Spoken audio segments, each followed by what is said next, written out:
एक ऐसा हीरो जो राजस्थान के जयपुर से आया, थोड़ा सांवला सा, वैसे थोड़ा तो नहीं, थोड़ा ज्यादा सांवला सा, इतना शर्मीला कि टीचर क्लास में नाम पूछती थी तो नाम नहीं बता पाता था, और आज उसका नाम पूरी दुनिया जानती है, इरफान खान।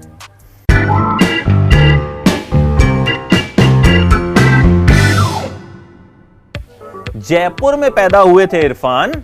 मम्मी चाहती थी कि लेक्चरर बने बेटा, कोई इज्जतदार काम करे, ये नौटंकी पटंकी नहीं करे। मतलब मम्मी फिल्मों को नौटंकी मानती थी, कहती थी कि बेटा पढ़ लिख कर कोई अच्छी सी नौकरी करना।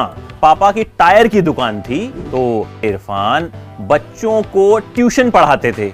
पॉकेट मनी मिलती नहीं थी, 15 रुपए महीना मिलते थे, उसको जमा किया और खरीद ली एक साइकिल घुमक्कड़ी के लिए। लेकिन देखिए, मन में एक ही जो तूफान था वो उठता रहता था कि भैया मुझे ये सब तो करना है नहीं। क्लास में बैठते थे, समझ नहीं आता था कि टीचर क्या पढ़ा रही है, बस सुनते थे, लेकिन कुछ पता नहीं चलता था क्या पढ़ा रही है, क्यों पढ़ा रही है, हम क्यों पढ़ रहे हैं, कुछ नहीं। दिमाग में था कि कुछ अलग करना है, कुछ ऐसा करना है जो मन को शांति दे, मन को सुकून दे। देखिए, इरफान को ना फिल्में देखने का चस्का लग गया। तो उस वक्त प्रेम प्रकाश थिएटर हुआ करता था, जो आज गोलचा के नाम से जाना जाता है।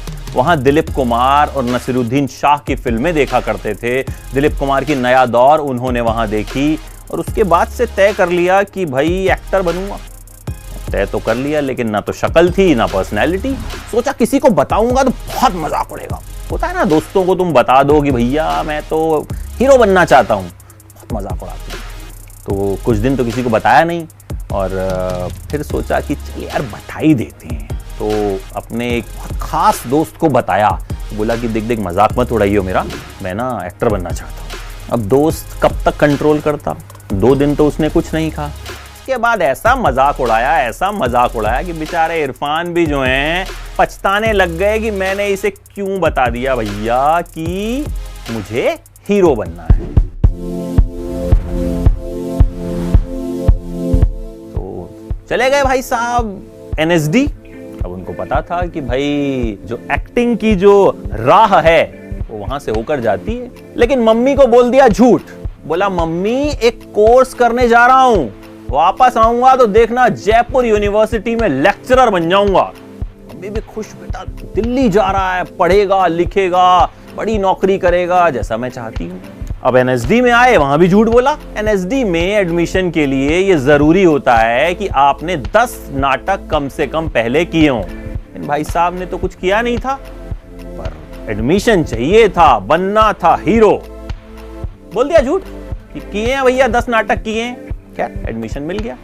अब इरफान जो थे ना, वो अपनी क्लास में कोई ब्राइट स्टूडेंट नहीं थे, थोड़े सांवले से थे, ज्यादा बात किसी से करते नहीं थे। तो सबको लगा कि यार ये लड़का कुछ खास इसके बस की है नहीं कुछ करना। लेकिन किसी को क्या पता था कि भाई आने वाले टाइम में बड़ा नाम करेगा। वहीं मुलाकात हुई शुतापा से, जो उनकी गर्लफ्रेंड बनी। शुतापा जो थी बेहद अच्छे परिवार से थी, तो जब भी अपने घर शुतापा ले जाती थी अपने दोस्तों को, तो वहां भी इरफान क्या करते थे, उनके भाई की लाइब्रेरी में जाके बैठ जाते थे। भैया गर्लफ्रेंड के घर गए हो, थोड़ा उसकी मम्मी से बातचीत करो, थोड़ा उनको पटाओ वटाओ, मक्खन लगाओ, लाइब्रेरी में घुस के बैठ गए। यार अब भाई इरफान है, हर चीज अलग तरह से करते हैं, तो ये भी उन्होंने अलग तरीका अपनाया। लेकिन जिस वक्त उनका NSD में एडमिशन हुआ ना, उसी साल उनके पापा इस दुनिया को छोड़कर चले गए। इरफान परिवार के सबसे बड़े बेटे थे, परिवार की जिम्मेदारी उन पर आ गई। मिडिल क्लास फैमिलीज में होता ऐसा है कि बड़े बेटे पर जिम्मेदारी आती है, तो इरफान पर बड़ी जिम्मेदारी आ गई। पापा की दुकान पर बैठना शुरू किया। क्या करते, एक तरफ सपना था, एक तरफ परिवार था, मन में बहुत सारी उलझन थी कि करूं तो क्या करूं। ऐसे में एक शख्स ने उनका साथ दिया, जिसकी वजह से इरफान जयपुर से निकलकर दिल्ली आए। शख्स थे इरफान के छोटे भाई। इरफान के छोटे भाई ने कहा, मैं परिवार की जिम्मेदारी संभालता हूं, तुम जाओ और अपने सपने को सच करो। तो इरफान वहां से नेशनल स्कूल ऑफ ड्रामा में आ गए। वहां मीरा नायर ने उन्हें फिल्म सलाम बॉम्बे के लिए साइन कर लिया। मीरा नायर जैसी बड़ी डायरेक्टर इरफान जैसे न्यूकमर को साइन कर ले, उनके लिए बहुत बड़ी बात थी। पहले उन्हें लीड रोल के लिए साइन किया गया। बहुत खुश हुए इरफान की, मतलब कॉलेज में जिस लड़के को कुछ नहीं समझा जाता था उसे लीड रोल के लिए साइन कर लिया गया। यार उसके बाद मीरा नायर ने उन्हें बताया कि देखो भाई, लीड रोल में तुम्हें नहीं ले रही हूं, तुम्हारा रोल दूसरा कर देती हूं। मैंने कहा कोई बात नहीं भाई, मैं तो फ्रेशर हूं, नया हूं, न्यूकमर हूं, मुझे कोई रोल मिल जाए। वर्कशॉप शुरू हुई। 2 महीने तक तैयारियां चलती रही फिल्म की। 2 महीने बाद इरफान को बताया गया कि भाई साहब, आप इस फिल्म में काम नहीं कर रहे हैं, आप उस कैरेक्टर को सूट नहीं करते। सोचिए, 2 महीने तक इरफान ने फिल्म की यूनिट के साथ रिहर्सल की, प्रैक्टिस की, उस कैरेक्टर में घुसने की जी जान से कोशिश की, लेकिन बाद में उनका रोल ही हटा दिया गया। तो इरफान ने उस क्रू को गुड बाय कहा और निकल पड़े नई मंजिल की तरफ। उसके बाद इरफान को कुछ टेलीफिल्म्स मिली। उन टेलीफिल्म्स को करने का फायदा इरफान को हुआ। टेलीफिल्म्स के बाद सीरियल मिलने शुरू हुए, लेकिन दिक्कत वही थी कि करना कुछ और था। सीरियल करना उनकी मंजिल नहीं थी, टेलीफिल्म्स उनकी मंजिल नहीं थी। उन्हें बॉलीवुड में आना था, सिनेमा में आना था। लेकिन जब भी वो किसी डायरेक्टर को फोन करते थे कि सुनिए मैं इरफान खान बोल रहा हूं, बोले कौन इरफान खान?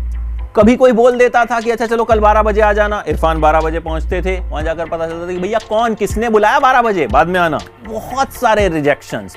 लेकिन कहीं ना कहीं स्ट्रगल करते रहे, मतलब मन दुखी होता था, लेकिन लगता था कि ठीक है, ओके, मैं कर लूंगा, हो जाएगा। एनएसडी में ही इरफान के एक साथी थे, तिग्मांशु धूलिया, जो मशहूर डायरेक्टर हैं। उन्होंने भी इरफान के साथ ही जो है ये कोर्स किया था। तो तिग्मांशु धूलिया को भी लगता था कि नहीं, इस लड़के में जो है टैलेंट है और मैं जब फिल्म बनाऊंगा तो इसको जरूर कास्ट करूंगा। देखिए, इरफान को स्ट्रगल करते हुए 2 दशक बीत गए, 20 साल। 20 साल में तो कोई भी टूट जाए, लेकिन इरफान नहीं टूटे।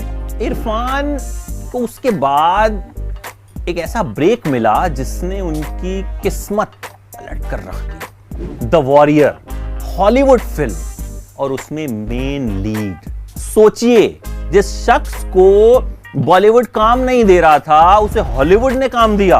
इरफान ने द वॉरियर की और छा गए। उसके बाद उन्होंने की हासिल, अपने दोस्त तिग्मांशु धूलिया की फिल्म में विलन के किरदार में थे। और उसके बाद तो सबने मान लिया कि भैया ये जो है कमाल का एक्टर है। एबीपी न्यूज आपको रखे आगे।